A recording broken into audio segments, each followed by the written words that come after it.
Malam takbiran dan sholat Idul Fitri di Maluku berjalan aman dan kondusif. Perayaan Malam Takbiran dan Sholat Idul Fitri 1446 Hijriah di Maluku berlangsung dengan aman dan kondusif. Hal ini diungkapkan oleh Kapolda Maluku Irjen Pol Edi Sumitro Tambunan saat memantau kegiatan Sholat Idul Fitri di Lapangan Merdeka Ambon pada Senin 31 Maret. Kapolda memberikan apresiasi atas pelaksanaan Sholat Idul Fitri yang berlangsung tertib di berbagai daerah di Maluku.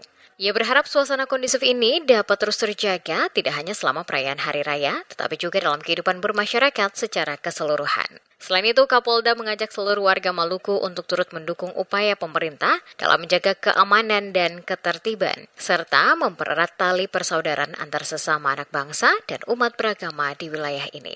Untuk saat ini sangat kondusif.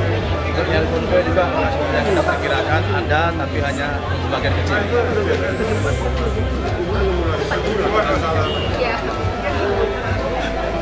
Sementara itu, Gubernur Maluku Hendrik Lewerisa turut memberikan pernyataan serupa. Menurutnya, baik malam takbiran maupun sholat Idul Fitri di seluruh daerah di Maluku berjalan lancar dan aman. Gubernur berharap masyarakat Maluku dapat terus mempererat hubungan persaudaraan dengan mengedepankan semangat ale rasa beta rasa yang sudah menjadi nilai kearifan lokal.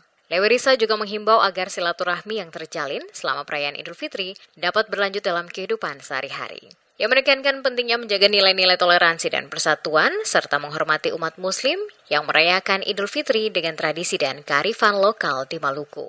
Pada kesempatan yang sama, Gubernur mengucapkan selamat merayakan Idul Fitri 1446 Hijriah kepada umat Muslim di Maluku. Minal aidin wal faizin, mohon maaf lahir dan batin.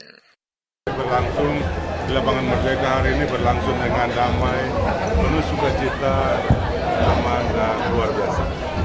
Dan kami Forkopimda yang non-muslim berkesempatan hadir dan memberikan ucapan selamat kepada para tokoh masyarakat dan jemaat yang melaksanakan sholat Id tadi pagi.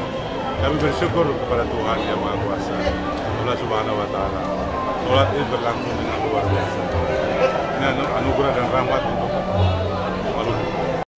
Malam takbiran dan sholat Idul Fitri tahun ini berjalan tertib berkat partisipasi aktif masyarakat serta sinergi yang baik antara pemerintah daerah, aparat keamanan dan berbagai elemen masyarakat lainnya. Sebelumnya pada Minggu 30 Maret malam, Kapolda bersama Gubernur Maluku, Forkopimda Maluku dan pemerintah Kota Ambon melakukan pemantauan langsung jalannya malam takbiran di Tribun Lapangan Merdeka Ambon. Pemantauan tersebut juga terhubung dengan pemerintah pusat melalui video konferensi yang melibatkan unsur TNI dan Polri.